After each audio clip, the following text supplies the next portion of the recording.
श्री गुरुदेव दत्त।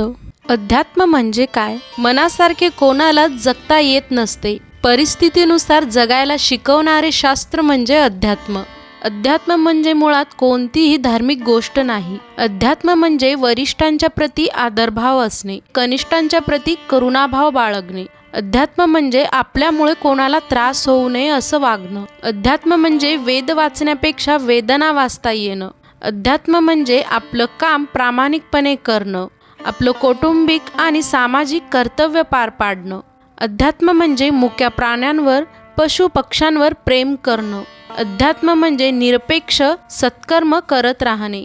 अध्यात्म म्हणजे निस्वार्थी सेवाभाव जोपासणे, सदैव कृतार्थ भाव अंगी बाळगणे आणि बिना अपेक्षा कौतुक करणे।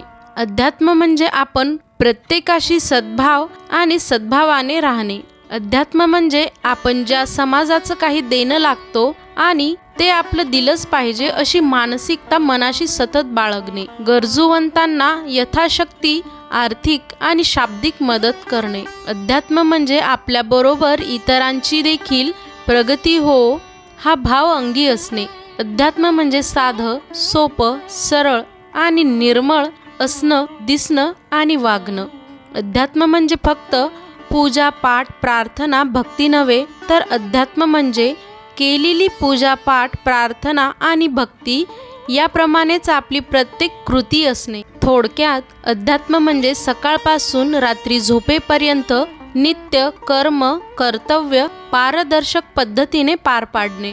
मनात चांगल्या विचारांमुळे चांगल्या इच्छा निर्माण होतात। चांगल्या इच्छा म्हणजे ज्या मनाला फक्त समाधानच देतात, त्यांचा दुष्परिणाम नसतोच। अशा सर्व इच्छापूर्तीचा मार्ग म्हणजे अध्यात्म। मनाची तगमग थांबवण्याचे शिकवण्यासाठी अध्यात्म। अध्यात्म हे मनाला बंधन नसून चुकीच्या मार्गापासून वाचून जीवनाचा खरा आनंद देण्याचे, आनंद घेण्याचे प्रभावी साधन आहे। प्रत्येक माणसाला कसली तरी चिंता काळजी आहेच, ती दूर करण्याचे शास्त्र अध्यात्मात आहे आणि संपूर्ण अध्यात्म हे नामात आहे। अध्यात्म हे फावल्या वेळेतील पोथीवाचक नव्हे, किंवा म्हातारपणातील करमणूक नव्हे, किंवा वार्धक्यातील निस्तेज जीवनावर गुलाबदानीचा शिरकावा नव्हे, तर अध्यात्म हे समग्र जीवनाला ताजेपणा व प्रसन्नता देणारे रसायन आहे।